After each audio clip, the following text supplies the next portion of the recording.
Hello friends, कैसे हैं आप लोग।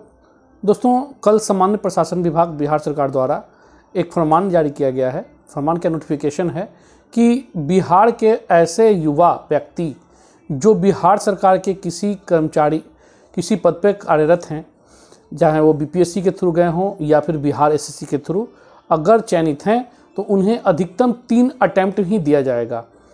और अन्य जो भी सेवा से जुड़े व्यक्ति हैं या फिर ऐसा कोई भी व्यक्ति जो किसी सेवा से जुड़े नहीं हैं, उनके कोई सीमा तय नहीं की गई है।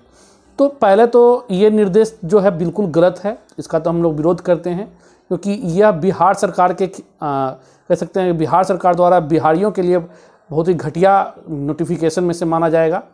एक तो आप बिहार में रह रहे हैं और बिहार के युवाओं को ही वंचित कर रहे हैं नोटिफिकेशन में। तो सबसे पहले बात कि पहले आपको इसकी समीक्षा करनी होगी। अगर आपको अटैम्प्ट लिमिट करना होगा 3 अटैम्प्ट या 5 अटैम्प्ट, तो सबके लिए करना होगा। बिहार सरकार में कार्यरत हो, बिहार सरकार के जॉब में या फिर अन्य किसी भी जॉब में, तो सबको बराबर लागू कीजिए। दूसरी बात है कि अगर नहीं तो किसी के साथ, किसी राज्य विशेष के साथ ऐसा नहीं करिए। आप केवल बिहार में कार्यरत मतलब बिहार सरकार के अंतर्गत आने वाले जॉब के लिए जो आप रख रहे हैं, तो बिल्कुल नाइंसाफ़ी है। ऐसे में लोग जो खासतौर पे बिहार के जो गरीब वर्ग से जुड़े लोग होते हैं, वो चाहते हैं कि पहले कहीं छोटा मोटा जॉब में श्योर अपना आपको कर लें, उसके बाद फिर सिविल सेवा में जाने का प्रयास करेंगे।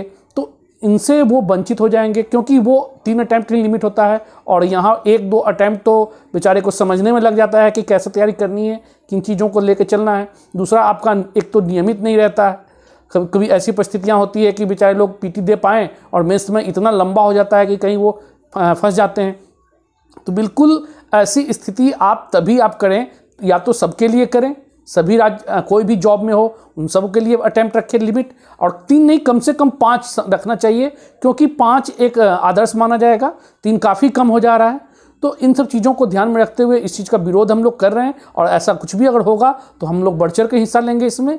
तो पहले तो आप इस चीज़ को दूर कीजिए, पहले समझने का प्रयास कीजिए। आप बिहार में रहकर बिहारियों के द्वारा, खासतौर पे बिहार में रहकर और बिहार के लिए, बिहार में जो भी कार्यरत हैं उनके लिए आप ये फरमान निकाले हैं, इसका समीक्षा कीजिए। और ऐसा कुछ भी होता है तो इसका फिर से आप रिपब्लिश करें या फिर इस चीज़ को हटाएं। तो मेन ये उद्देश्य हमारा रहा है। बाकी हम लोग आगे मुद्दा इसको लेते रहेंगे। अगर ऐसा कुछ भी होता है तो बिल्कुल हम लोग सहयोग के साथ आगे आप जो भी छात्र हैं या जो भी जॉब में हैं उन लोग के साथ मिलकर एक आंदोलन किया जा सकता है। अगर ऐसा होता है तो बिल्कुल करना ही पड़ेगा, ये तो नाइंसाफ़ी है। ठीक है दोस्तों, आज के लिए इतना है। अगर कुछ भी ऐसा होता है तो हम लोग साथ में रहेंगे। बाकी अगर कुछ भी है तो फिर हम लोग आगे बात करते हैं। ठीक है दोस्तों, थैंक यू।